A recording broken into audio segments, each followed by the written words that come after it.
Assalamualaikum warahmatullahi wabarakatuh. Alhamdulillah wassalatu wassalamu ala Rasulillah Sayyidina Muhammad ibn Abdullah wa ala alihi wa sahbihi wa man wala wa la hawla wa la quwwata illa billah, amma ba'd. Ikhwani rahimakumullah, wabil khusus Ustadz Zikrillah dan teman-teman jamaah sholawat yang dirahmati oleh Allah.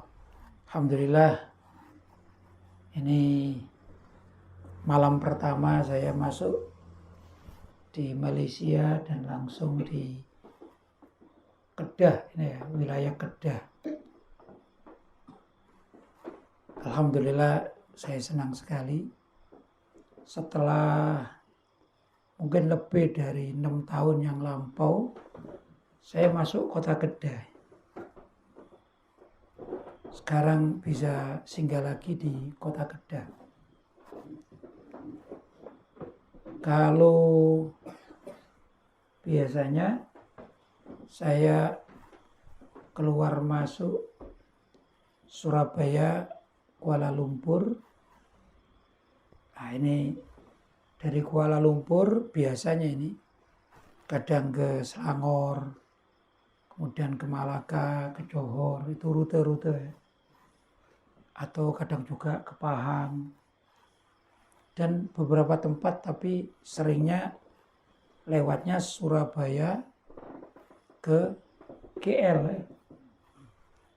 Kali ini langsung Surabaya Pineng Kedah.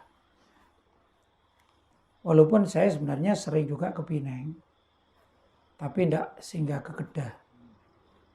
Ke Kedah itu sudah 6 tahun lepas, barangkali begitu. Saya kenal dengan Ustadz Hilmi Syafi'i, atau dulu yang suka hantar saya pusing-pusing ke masjid-masjid ya, ke surau-surau.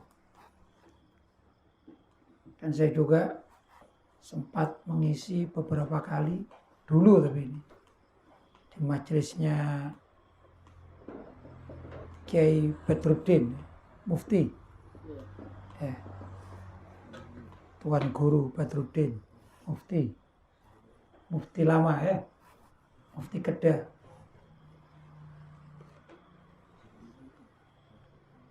Alhamdulillah, sekarang saya bisa masuk lagi di Kedah. Bukan tidak mau masuk, tapi ya jadi pengurusinya kan tergantung kan. Saya masuk ke Malaysia itu rata-rata 3 bulan sekali masuk. Setiap 3 bulan.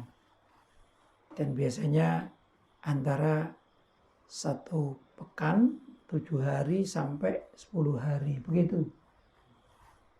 Dan biasanya terakhir itu di Johor, kemudian nyebrang ke Batam.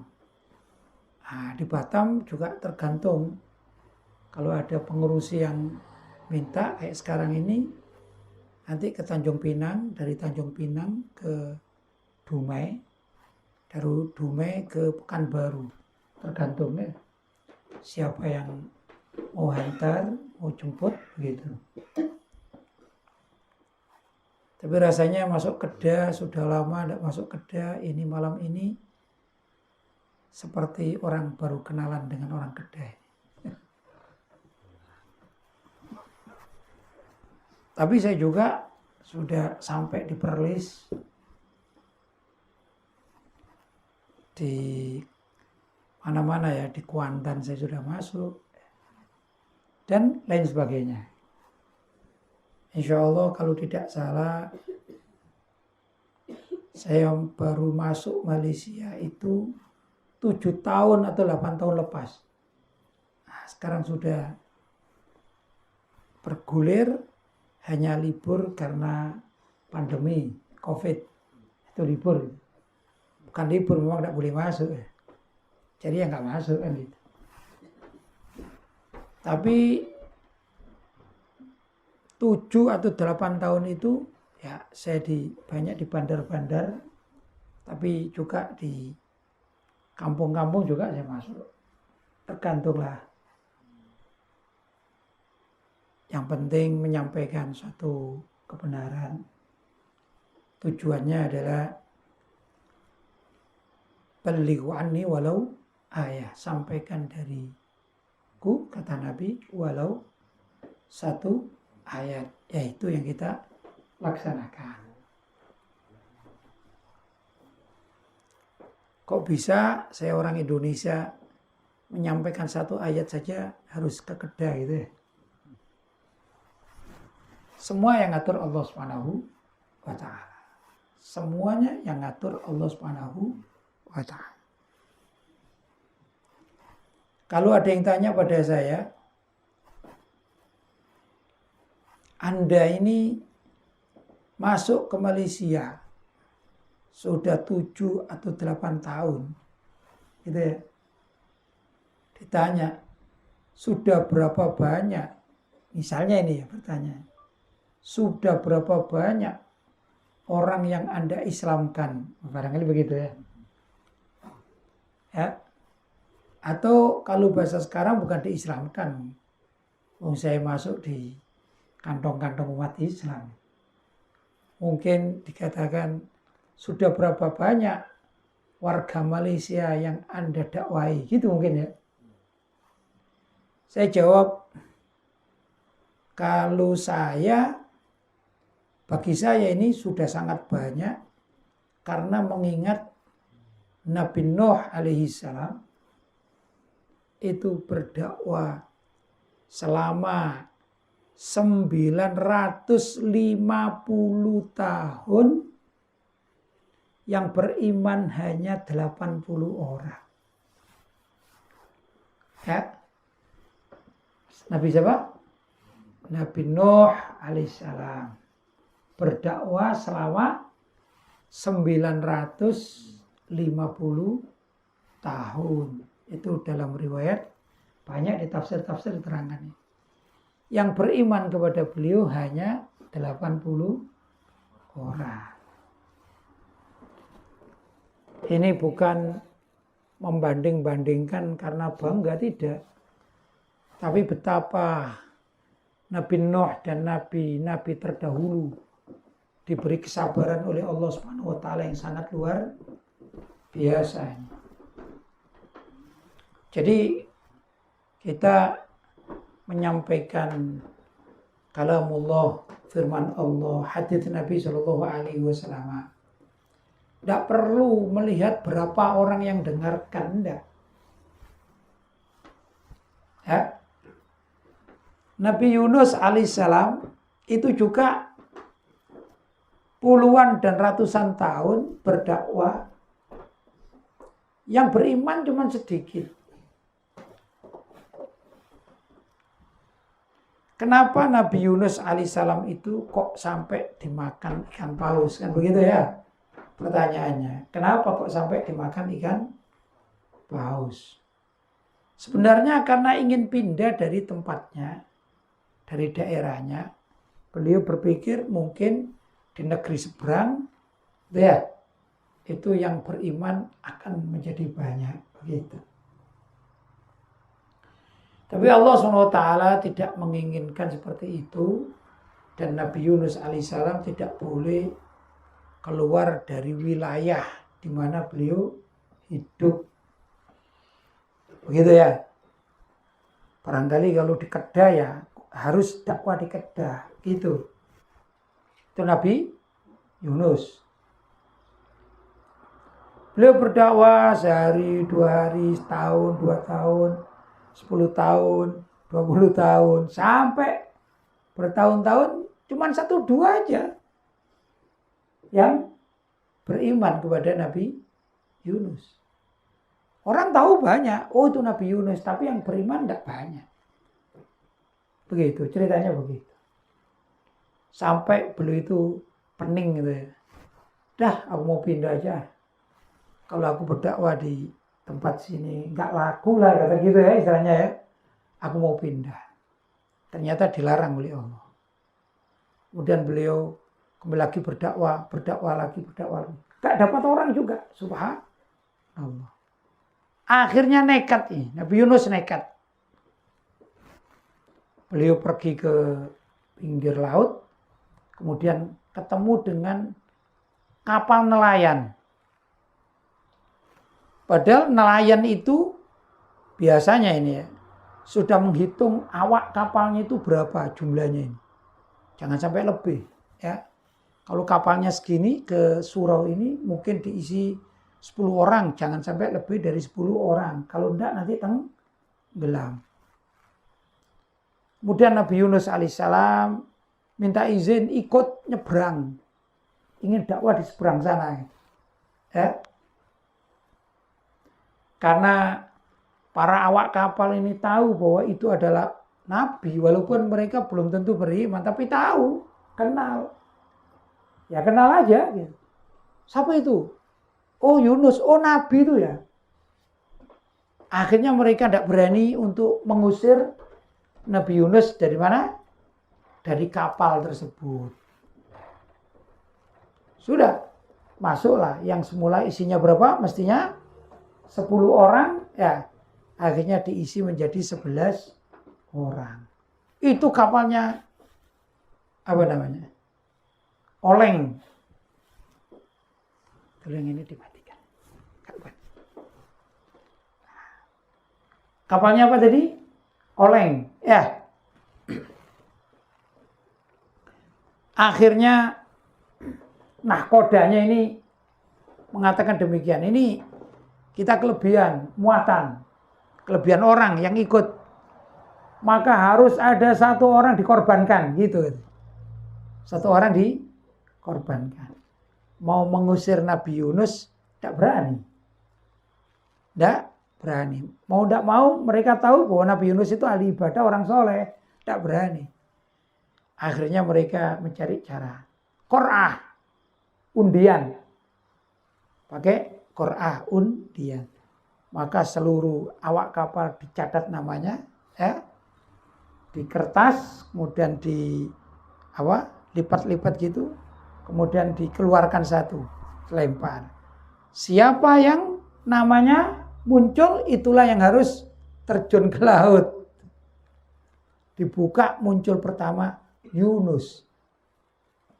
Siapa? Nabi Yunus. Mereka berpikir, wah ini orang soleh, ini orang ngajak ibadah. Gimana kalau kita lemparkan? Nanti kita kena bala nanti. Tidak berani mereka. Diulang lagi. Namanya Nabi Yunus dimasukkan lagi. Diulang. Keluar lagi. Namanya Yunus lagi. Subhanallah. Mereka belum percaya. Jangan. Dimasukkan lagi nama itu. Sudah akhirnya dikopiok gitu ya. Apa di sini orangnya? Diguncang ya. Diguncang ini. Akhirnya dikeluarkan lagi. Ternyata betul yang keluar namanya adalah Yunus. Itu kalau bukan ketentuan Allah kan tidak mungkin. Ya dah. Akhirnya terpaksa Nabi Yunus ini harus dilemparkan ke laut. Dilemparkan Nabi Yunus ke laut. Apa yang terjadi? Hilang. Kenapa hilang? Dimakan ikan paus. Menurut penelitian, ikan paus yang menelan Nabi Yunus sampai sekarang masih ada, masih hidup. Menurut sebagian ilmuwan. Begitu. Akhirnya 40 hari 40 malam Nabi Yunus di mana? Di dalam perut ikan Yunus dan beliau bertobat kepada Allah. La ilaha illa anta subhanaka inni kuntu minal dzalimin. La ilaha illa anta, tiada Tuhan selain engkau ya Allah. Subhanak, maha suci engkau. Inni kuntu, sungguhnya aku ini minal dzalimin, termasuk orang yang zalim, yang salah. Wong engkau enggak boleh aku pindah, kok aku nekat. Kan namanya zalim namanya. Ya dah. Zalim terhadap diri sendiri, maksudnya maksiat kepada Allah. Begitu. Padahal tujuannya baik loh ya. Tujuannya agar nyebrang sana ilmu agama Allah itu bisa tersebarkan ke masyarakat. Tujuannya baik. Tapi caranya karena tidak diperkenankan oleh Allah kok nekat. Ini dianggap beliau berdosa. Kalau kita nggak begitu ya. Ya, kalau kita di sini tidak laku kemudian nyebrang ke lautan sana ternyata laris dagangannya atau ilmunya, wah berarti kita ini sudah termasuk yang diridhoi oleh Allah. Itu tafsiran kita. Kalau para nabi tidak begitu, karena tidak dapat izin dari Allah, maka mereka mengatakan inni kuntu minal zalimin. Subhanallah, 40 hari 40 malam Nabi Yunus tidak mati di dalam perut ikan paus, begitu ya. Kemudian pada hari terakhir itu adalah pas tepat tanggal 10 Muharram atau hari Asyura. Kemudian Allah perintah kepada ikan paus itu, muntahkanlah apa yang ada dalam perutmu itu. Maka ikan paus itu memuntahkan Nabi Yunus alaihissalam, terdampar. Sudah tidak di lautan lagi. Selamat ya. Kita ucapkan Alhamdulillah. Karena Nabi Yunus selamat. Pertanyaannya, di pulau mana beliau terdampar? Ternyata terdampar di pulaunya sendiri. Kembali lagi ke kampung halaman. Karena Nabi Yunus memang diutus di negeri itu. Tidak boleh keluar-keluar. Itu Nabi Yunus. Maka saya bersyukur, alhamdulillah, saya bisa ke Kedah, ke KL. Begitu kan ya, bagi saya ini suatu yang luar biasa bagi saya. Dibandingkan dengan para nabi zaman dahulu kala. Ya, saya bisa ketemu tuan-tuan di sini, ya luar biasa. Walaupun kampung, berapa jauh ini perjalanan. Nabi Yunus tidak bisa jauh, ya. Saya alhamdulillah ditakdirkan bisa jauh. Naik pesawat aja jadi 2 jam kurang lebih. Itu dari mana? Dari Surabaya ke Pineng, ya kurang lebih 2 jam. Surabaya Malang masih banyak lagi. Dari Pineng ke sini, masih lama lagi panjang. Perjalanannya panjang. Tapi itu semuanya adalah maunah, pertolongan dari Allah Subhanahu wa Ta'ala. Maka kita dimanapun kita berada, sampaikanlah Islam itu dengan segala apa yang kita miliki, yang kita mampu. Jadi ada grup qasidah, sampaikan Islam dengan cara berqasidah. Ada sekarang dunia medsos, sampaikan Islam lewat dunia medsos. Gak perlu takut. Saya kadang-kadang ini, apakah ceramah itu harus didengarkan 1.000 orang gitu? Atau 10.000 orang?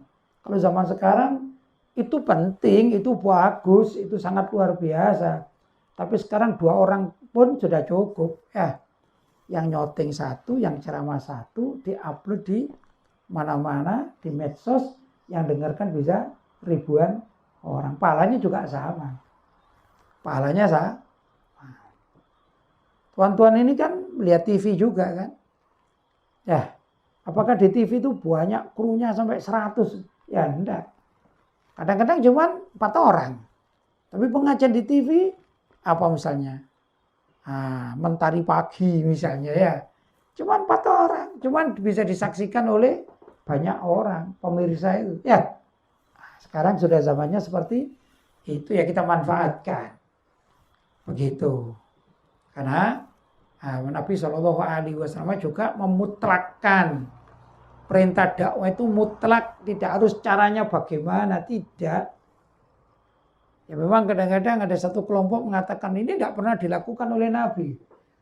Padahal medsos, mereka main medsos. Nabi Muhammad juga main medsos? Ya enggak. Kan begitu. Apakah ini bid'ah? Enggak apa-apa bid'ah. Bid'ah itu ada yang hasanah, ada yang sayyi'ah, ada yang baik, ada yang buruk. Kita ngambil yang baik. Kan begitu. Termasuk dakwah lewat medsos. Selepasnya gimana? Selepas itu kita introspeksi diri, melihat diri kita. Kadang-kadang ini ya, kadang-kadang kenapa kita membuat majelis taklim misalnya, kok tidak banyak yang datang. Kita harus introspeksi diri. Mungkin yang salah bukan masyarakat, kita yang salah. Salah bagaimana sih? Kan gitu kan? Apakah mungkin cara dakwah kita yang salah? Belum tentu juga. Mungkin kita salah bukan kepada masyarakat, tapi kepada Allah. Kita banyak dosa. Mungkin saja terjadi. Ya, dulu di zaman Khalifah Abbasiyah, ya. Jadi Khalifah Abbasiyah itu ada seorang raja, sultan, namanya Amr bin Laith. Ini raja yang, ya umumnya raja itu ya banyak yang dolim gitu ya. Umumnya raja, penguasa banyak yang dolim. Umumnya begitu. Termasuk juga Raja Amr ya, bin Laith itu dolim kepada rakyatnya, kemudian sakit, ditimpa sakit, sampai sakitnya ini membawa dia tidak bisa berdiri atau turun dari katil. Kalau orang Jawa mengatakan ranjang, kasur, katil. Sampailah sang raja ini mencari tabib di seluruh negeri. Segala macam tabib ini dipanggil dan tidak ada yang bisa menyembuhkan. Segala macam obat dicoba, tidak ada yang bisa menyembuhkan. Sampai ada satu saran dari salah satu tamu mengatakan, wahai raja, kalau memang keadaan seperti itu, engkau enggak sembuh-sembuh, coba engkau minta doakan, carilah orang yang soleh.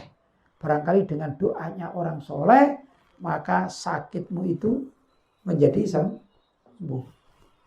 Maka raja ini mengutus pasukannya, bukan untuk perang ini, tapi untuk mencari di segala tempat, sampai harus ketemu orang soleh yang ahli doa. Kemudian bertemu dengan seorang imam, namanya Imam Sahal At-Tasturi. Imam Sahal At-Tasturi ini adalah seorang alim yang ahli ibadah, dan doa-doa beliau itu ya tidak pernah diterima, tidak pernah ditolak oleh Allah Subhanahu wa ta'ala, selalu diterima oleh Allah Subhanahu wa ta'ala. Siapa namanya? Imam Sahal At-Tasturi radhiyallahu ta'ala. Maka utusan dari sang raja Amr bin Laith datang kepada sang alim ini. Wahai Syekh, kami mohon agar engkau berkenan mendoakan raja kami agar beliau itu sembuh. Tapi subhanallah, Imam Sahal ini diberi wawasan oleh Allah ya, dalam hati mengetahui bahwa utusan raja ini semuanya ahli maksiat. Yang diutus tadi itu ahli maksiat, macam-macam maksiatnya. Maka Imam Sahal ini mengatakan, At-Tasturi tadi mengatakan, lah kamu datang ke sini, mau kamu banyak maksiat gitu, datang ke sini aku suruh doa, gak bisa, gak tembus ke langit. Jadi bagaimana? Ya kamu bertobat, tobat dulu, harus sholat, zikir. Gitu. Intinya suruh hadir majelis taklimnya siapa? Imam Sahal At-Tasturi. Setelah selesai acara, maka Imam Sahal mengatakan, kalian pulang, kalian beritahu kepada raja kalian, kalau ingin aku doakan, suruh tobat. Berjanji tidak akan dolim kepada rakyat. Begitu. Dan juga taat ibadah kepada Allah. Ini rajanya Islam loh ya. Bertobat. Setelah pasukan ini datang kepada rajanya dengan pesannya siapa? Imam Sahal At-Tasturi.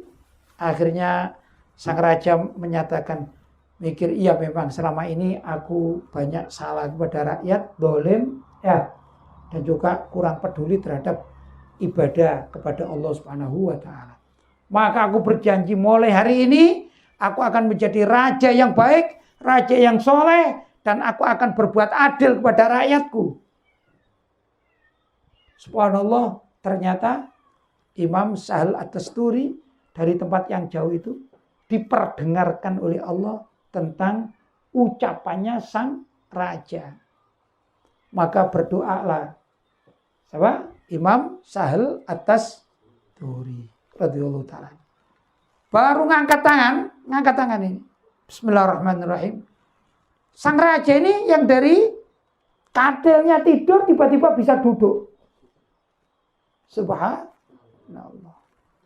Tambah berdoa, tambah Imam Sahal ini. Akhirnya subhanallah, dengan selesainya doa, sang raja ini sembuh total karena sang raja berjanji tidak akan mendolimi rakyat dan akan rajin beribadah. Kenapa? Karena doanya Imam Sahal At-Tasturi. Begitu orang zaman dahulu kala, ya, luar biasa. Nah, di sini kita ngambil faedah bahwa orang yang berdoa, termasuk mendoakan orang lain, itu cepat diterima oleh Allah kalau yang berdoa dan yang didoakan ini orangnya bersih diri dari dosa-dosa.